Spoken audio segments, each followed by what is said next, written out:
Hello everyone दोस्तों, तो आपके लिए थोड़ा-सा एक अपडेट आया है जो कि मैं आप सभी के सामने बता देता हूँ और बहुत से स्टूडेंट डिमोटिवेट भी हो रहे हैं कि एग्ज़ाम की डेट आगे सरकेगी नहीं, तो मैं आप सभी को इसके लिए पूरा अपडेट बता देता हूँ। तो देखिए दोस्तों, एमपीपीएससी की तरफ से दोस्तों आज यानी 20 मई 2022 को ये अपडेट आया है, जिसमें देखिए दोस्तों क्या बताया गया है।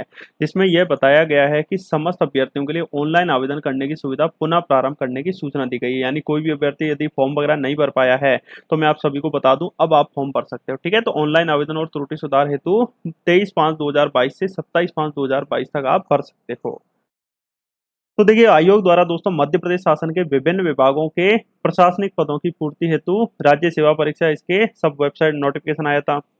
और अब देखिए दोस्तों, जो हाई कोर्ट है, हाई कोर्ट ने दोस्तों मध्य प्रदेश के निवासी अभ्यर्थियों का मध्य प्रदेश राज्य के रोजगार कार्यालय में जीवित पंजीयन के संबंध में सामान्य प्रशासन विभाग के परिपत्र क्रमांक ये है और माननीय उच्च न्यायालय में दायर याचिका के पारित अंतिम निर्णय दिनांक 8/3/2022 के परिप्रेक्ष्य में आयोग द्वारा निम्नलिखित निर्णय लिया गया। अब देखिए दोस्तों, हाई कोर्ट ने क्या कहा।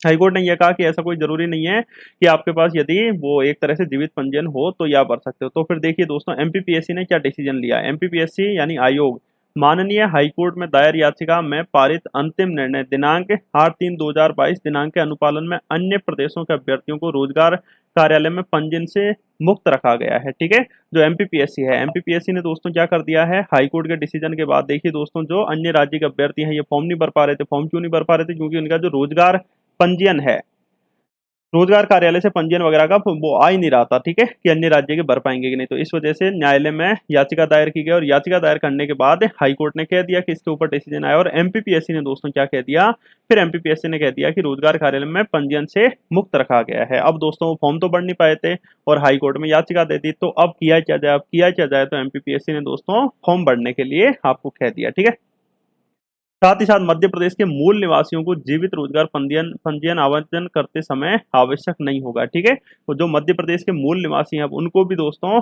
वर्तमान में जब आप फॉर्म भर रहे हो तो रोजगार पंजीयन आवेदन करते समय आवश्यक नहीं होगा, किंतु ऐसे अभ्यर्थियों को साक्षात्कार के समय मध्य प्रदेश के रोजगार कार्यालय का जीवित पंजीयन प्रमाण पत्र प्रस्तुत करना अनिवार्य होगा। यानी जो मध्य प्रदेश के मूल निवासी हैं अभी वर्तमान में आपके पास नहीं है तो कोई दिक्कत नहीं, पर जब आपका इंटरव्यू होगा तो आपको जीवित पंजीयन दिखाना होगा। और साथ ही साथ याद रखना है, अदर राज्य के लिए रोजगार कार्यालय में पंजीयन से मुक्त रखा गया। और प्रदेश शासन की सेवा में कार्यरत जितने भी जो ये हैं कर्मचारी और नगर सैनिक अभ्यर्थियों को विभाग या कार्यालय द्वारा जारी अनापत्ति प्रमाण पत्र को मान्य किया जाएगा। ठीक है, और उपरोक्त अनुसार अनापत्ति प्रमाण पत्र प्रस्तुत करने पर रोजगार पंजीयन में छूट रहेगी। ठीक है, अतः ऐसे अभ्यर्थी जो मध्य प्रदेश के निवासी नहीं है तथा ऐसे जो मध्य प्रदेश के निवासी हैं, दोनों श्रेणी के अभ्यर्थियों के लिए आपको याद रखना 5 दिन तक आप दोस्तों फॉर्म भर सकते हो। तो जो भी फॉर्म भरना चाहता है आपके लिए अच्छा मौका है कि आप दोस्तों फॉर्म भर सकते हो। साथ ही साथ देखिए दोस्तों, अभी हाल ही में देखने को मिला कि राज्य अभियांत्रिकी सेवा परीक्षा और ये जो दंत शल्य चिकित्सा परीक्षा 2022 है, ये परीक्षा स्थगित की गई। क्यों की गई? तो देखिए दोस्तों, आयोग द्वारा मध्य प्रदेश शासन के विभिन्न विभागों के लिए ये फॉर्म वगैरह शुरू हुए थे, ये बता दिया।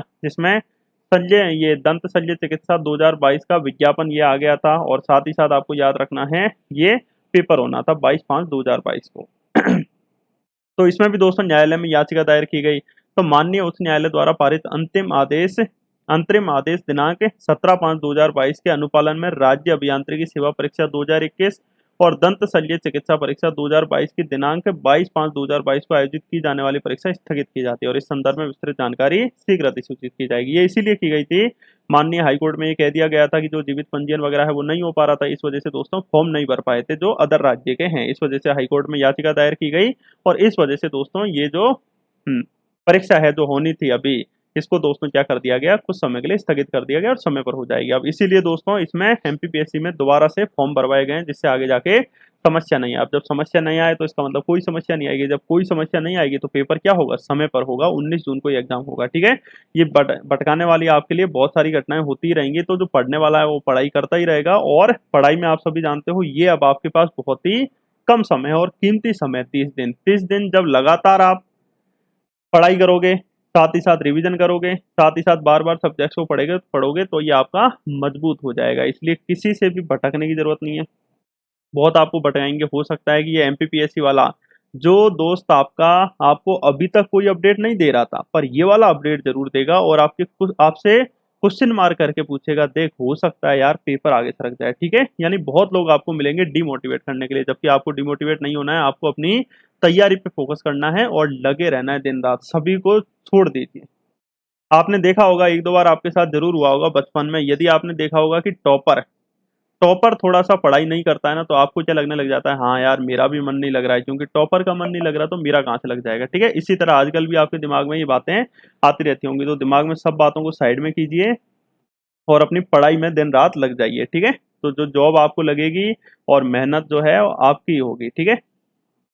कोई भी दूसरा सिलेक्शन हो जाएगा तो वो आपको पैसे कमा के नहीं देगा, खुद की मेहनत खुद से ही करनी है। इसीलिए मैं सभी से कहना चाहूंगा कि अपनी पढ़ाई पे फोकस करिए, और समय बहुत कम बचा है आपके, ठीक है। तो ये छोटा सा एक अपडेट आया था आप सबके लिए, जो कि मैंने आप सभी को बता दिया। वीडियो अच्छा लगे तो वीडियो को लाइक करें, अपने अपने सभी दोस्तों में शेयर करें। सो थैंक यू फ्रेंड्स, जय हिंद जय भारत।